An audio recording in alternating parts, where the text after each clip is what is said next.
नमस्कार, मी Niranjan. Easy news मध्ये आपल्या सर्वांचं मनपूर्वक स्वागत.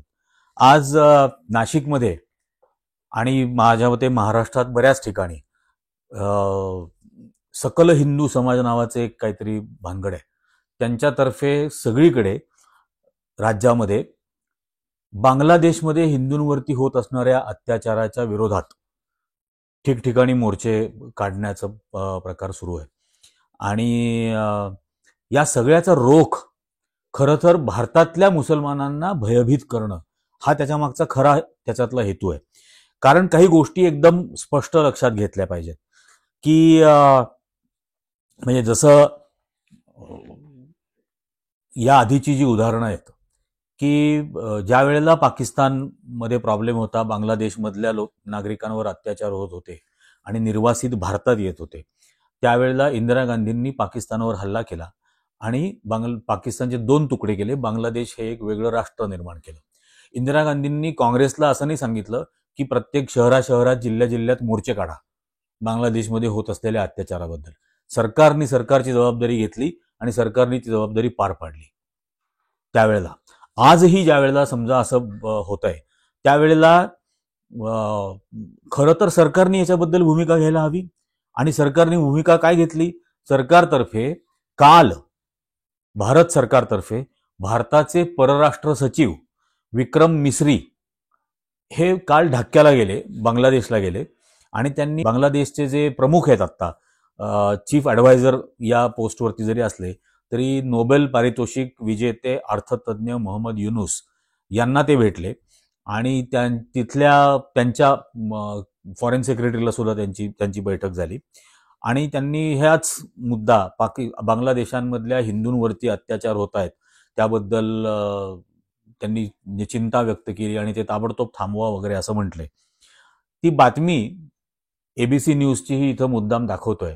कारण भारतामधल्या माध्यमांमध्ये काय झालं हे फक्त मिस्री काय काय बोलले एवढंच त्याच्यामध्ये येत आहे. त्याच्यावरती बांगलादेशच्या प्रतिनिधींनी काय प्रतिक्रिया दिली ती तुम्ही बघू शकता. त्यांनी हे स्पष्ट सांगितलं की तुम्हाला जगातल्या कुठल्याही देशाला बांगलादेशामध्ये अंतर्गत घडत असलेल्या गोष्टींबद्दल चर्चा करण्याचा, हस्तक्षेप करण्याचा किंवा त्याबद्दल बोलण्याचा अधिकार नाही. हा आमचा अंतर्गत विषय आहे. तुम्ही याच्याबद्दल आमच्याशी बोलू नका. हा आमचा अंतर्गत विषय आहे. आणि इथं सर्व धर्माची लोक अतिशय फ्रीली आपापल्या धर्माचं प्रॅक्टिस करतात असं त्याच्यावर त्यांना उत्तर दिलं. आता बांगलादेशकडून थोबाडात मारून घेतली ना जाऊन तिथं अशा प्रकारचं उत्तर मिळालं. आणि अशा प्रकारचं उत्तर भारताच्या प्रतिनिधीला का दिलं? त्यात ते असंही बोलले की आम्ही इतर कुठल्याही देशातल्या अंतर्गत घडामोडींबद्दल बोलत नाही. हे सुद्धा ते त्या बैठकीमध्ये त्यांच्याबरोबर बोलले.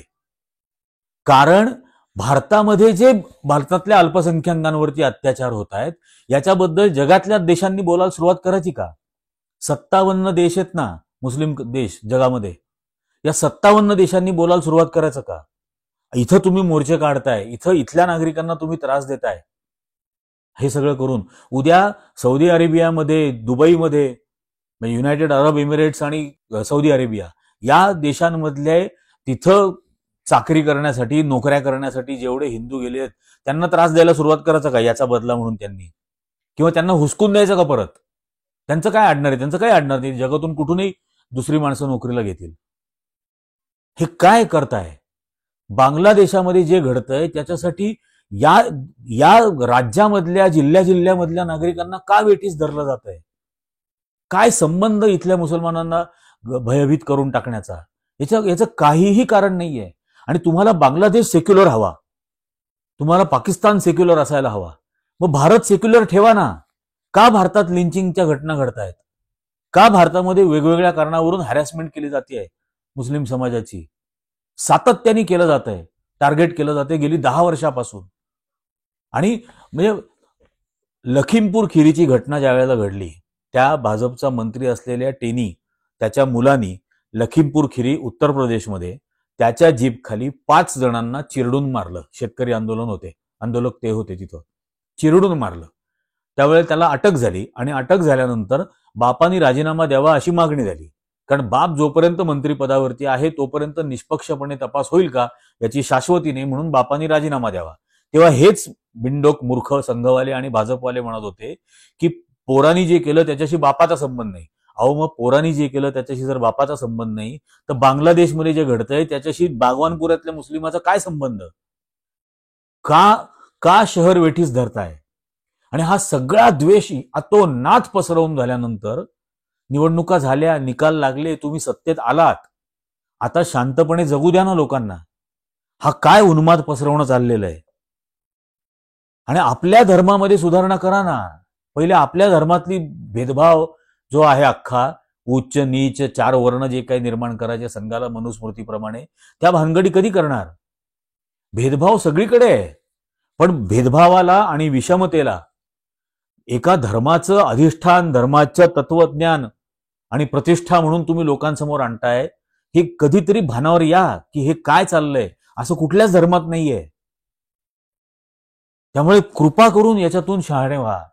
तुमचं एक राज्य 1.5 वर्षापासून जळतंय मणिपूर सारखं.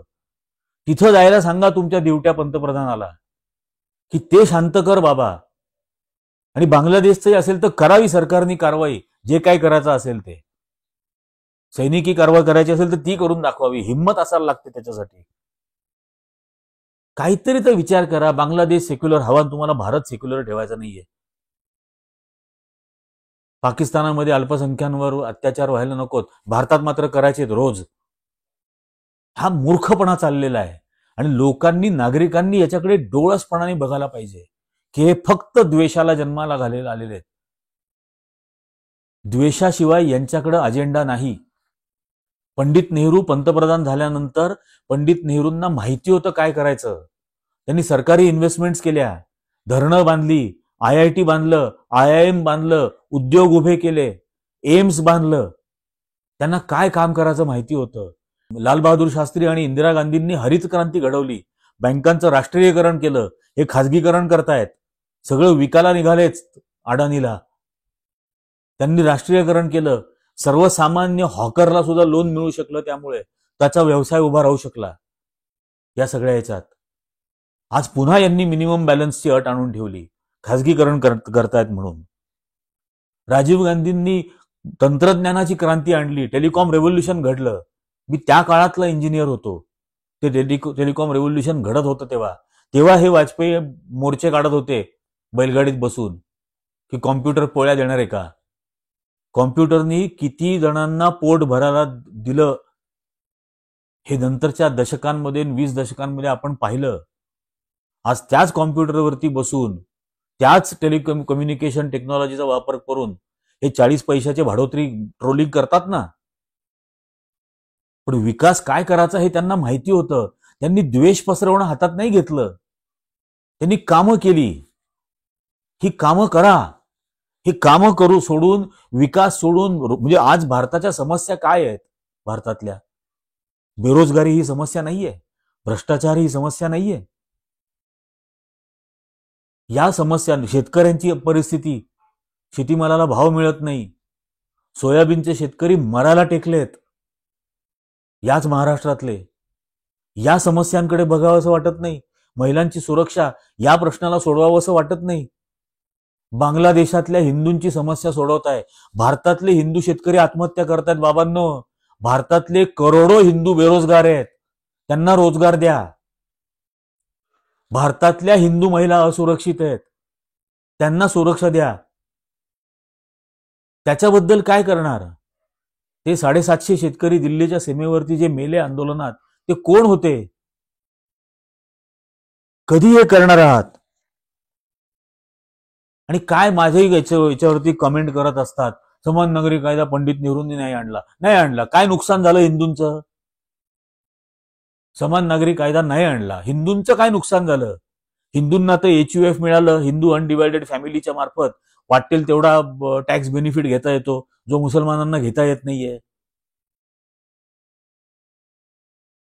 हिंदूंची मंदिरं ट्रस्टकडेच आहेत, मुस्लिमांची सर्व धार्मिक स्थळं, मशीद, दर्गा, कब्रस्तान सगळं वक्फ बोर्डाच्या मार्फत भारत सरकारच्या मालकीचं आहे. यांची मंदिरं तर मोकाट चालू आहेत ना सगळीकडे.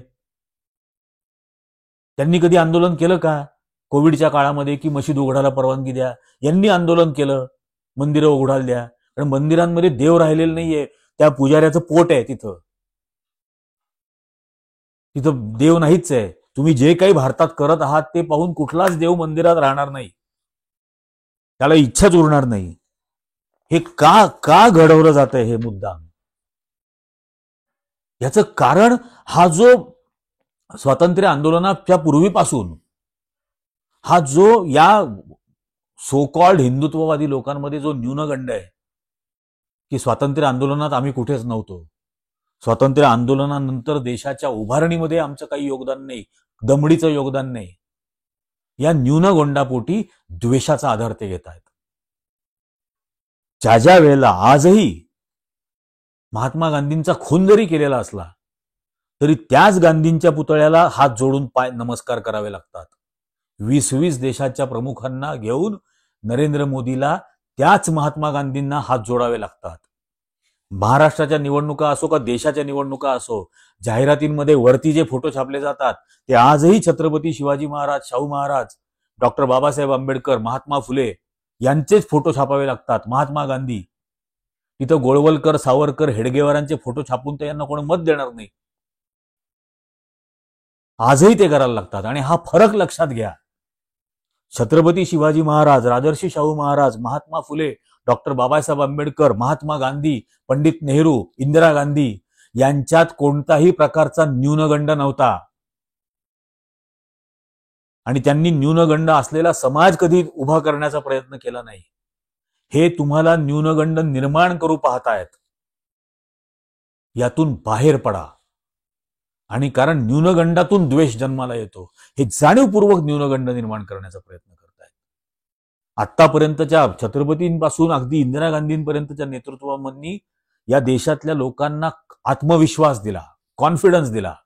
राजीव गांधींपर्यंत सुद्धा, नरसिंहराव सरकारनी सुद्धा, मनमोहन सिंग सरकारनी सुद्धा ज्या वेळेला राईट टू एम्प्लॉयमेंट आणला, म्हणजे रोजगाराचा हक्क हा ज्या वेळेला दिला, NREGA मधून शिक्षणाचा मूलभूत हक्क बनवला, त्यावेळेला त्यांनी लोकांना आत्मविश्वास दिला की नाही मिळाली तर सरकार तुम्हाला वर्षातून किमान 100 दिवस रोजगार देईल.